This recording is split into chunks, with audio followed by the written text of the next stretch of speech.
Bonjour à tous, aujourd'hui on va voir comment devenir community manager en 2022. Alors je me présente rapidement, je m'appelle Yanis, je suis vidéaste et community manager en freelance. J'ai lancé ma micro-entreprise il y a maintenant un an, donc en parallèle de mes études et de mon alternance. Sur cette chaîne, je vous documente un peu mon parcours de micro-entrepreneur, de freelance, de community manager, de créateur de contenu en photo et vidéo. J'essaye de vous apporter des petits tips, des astuces, des conseils sur mes réussites, mes échecs, les meilleures techniques à adopter selon moi et selon d'autres. Donc, comment devenir community manager en 2022? Donc, c'est vrai qu'on voit de plus en plus d'entreprises accorder de l'importance aux réseaux sociaux et à la gestion des réseaux sociaux. Il y a quelques années, de community manager, c'était un métier qui était très controversé et on prenait souvent les community managers comme des gens qui se la coulaient douce à poster du contenu sur Facebook ou Instagram. Non, c'est vrai que c'est totalement différent et on accorde beaucoup d'importance à cette capacité-là, à cette compétence-là. Il peut exister déjà différentes manière d'être community manager. On peut être CM, donc en freelance, en agence de communication, en agence de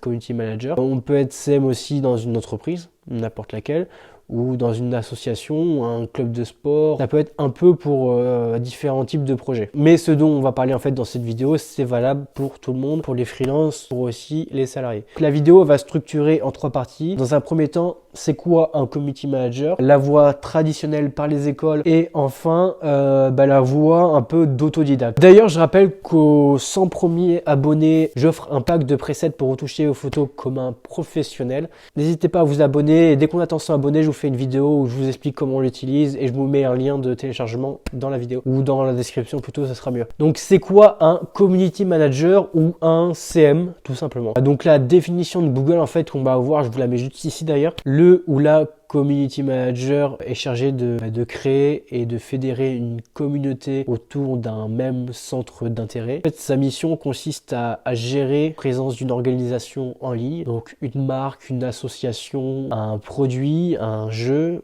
ou plein d'autres. Donc tout ça sur Internet. Suivant les entreprises, il peut avoir plusieurs missions en fait le community manager, mais dans une entreprise, dans une petite entreprise généralement lambda ou pour un freelance, ça va être créer la stratégie social media, créer un planning de publication. Souvent, il va créer lui-même le contenu, il va créer son persona cible, son audience cible, et il doit engager, fédérer l'audience, faire grimper le nombre d'abonnés et le taux d'engagement sur les comptes. Donc oui, et en fait, suivant la taille de la structure dans laquelle vous serez, le community manager peut avoir plusieurs casquettes. En tant que créateur de contenu, c'est celui qui va mettre aussi en place la stratégie social media. Il va avoir un rôle de fédérateur, il va répondre aux commentaires, il va modérer. Il va aussi analyser les statistiques pour voir ce qui marche le mieux en organique, ce qui marche pas, ce qui marche bien, ce qu'il faut améliorer. Plein d'autres analyses dans ce type-là. Donc, c'est un peu un métier multicasquette, du coup il faut être bon un peu partout. Il faut être un vrai couteau suisse quoi. Moi en fait, pour vous prendre l'exemple pour moi je suis en formation de bachelor marketing commercial et digital, mais c'est vrai que pas forcément une formation destinée à être community manager. Pour ma part, je l'ai appris un peu sur le tas. L'année dernière, j'étais dans une entreprise où je gérais les réseaux sociaux, mais je faisais pas que ça. Là, c'est pareil, je m'occupe des réseaux sociaux, mais je fais pas que ça. À côté, j'ai aussi la photo et la vidéo qui m'a permis de développer mes compétences en community management. Et après, j'ai plein de trucs qui m'ont permis devenir un peu meilleur dans ça. C'est comme ça après que je peux me proclamer en fait community manager. Mais en soi, c'est vrai que tout le monde pourrait se proclamer community manager. Il faut quand même après prouver de quoi on est capable. Donc ensuite, on a le choix de passer par la voie traditionnelle par les écoles ou les formations payantes. Donc on a le choix de passer par la voie traditionnelle en fait, donc les écoles de communication, de community management. C'est vrai qu'il suffit de taper sur Google en fait comment devenir community manager. On tombe devant énormément d'écoles, donc soit des personnes qui sponsorisent leur annonce sur Google. On a beaucoup de choix sur au niveau des écoles. Maintenant, c'est devenu assez tendance et très demandé comme école. Le plus souvent, ça va être des écoles payantes, malheureusement, mais la plupart sont d'ailleurs accessibles en alternance. Du coup, l'alternance, c'est très bien puisque vous n'avez rien à débourser de votre poche et en plus vous avez un salaire. Mais voilà, donc c'est la voie traditionnelle par les écoles. C'est aussi très rassurant pour nous, mais aussi pour les parents, le fait d'avoir un diplôme, d'avoir une réassurance derrière, même pour les entreprises qui vont vous employer, c'est quelque chose en plus. C'est vrai que généralement les entreprises vont privilégier quelqu'un qui a un bac plus 5 que quelqu'un qui a juste un bac et qui se proclame autodidacte. Beaucoup d'entreprises sont assez vieux jeu là-dessus et préfèrent quelqu'un qui a un diplôme, alors que c'est pas forcément cohérent avec ce métier, parce que c'est quelque chose qui change toujours, les techniques, les méthodes changent toujours, et en fait le diplôme ne sert pas forcément à grand chose, à part à avoir le bout de papier. Mais c'est vrai que je suis pas forcément d'accord avec le fait que avoir un bac+5, ça puisse aider pour être un bon community manager. Être un bon community manager, comme je vous l'ai dit avant, c'est être multicasquette et être bon un peu partout. Dans une école de com, par exemple, on ne voit pas beaucoup de photos et de vidéos. Ou alors on en voit, mais très peu, et ça ne nous permet pas de créer du contenu de qualité, en fait. Donc, au niveau des différentes écoles, en fait, il n'existe pas forcément une formation spécifique obligatoire pour devenir community manager.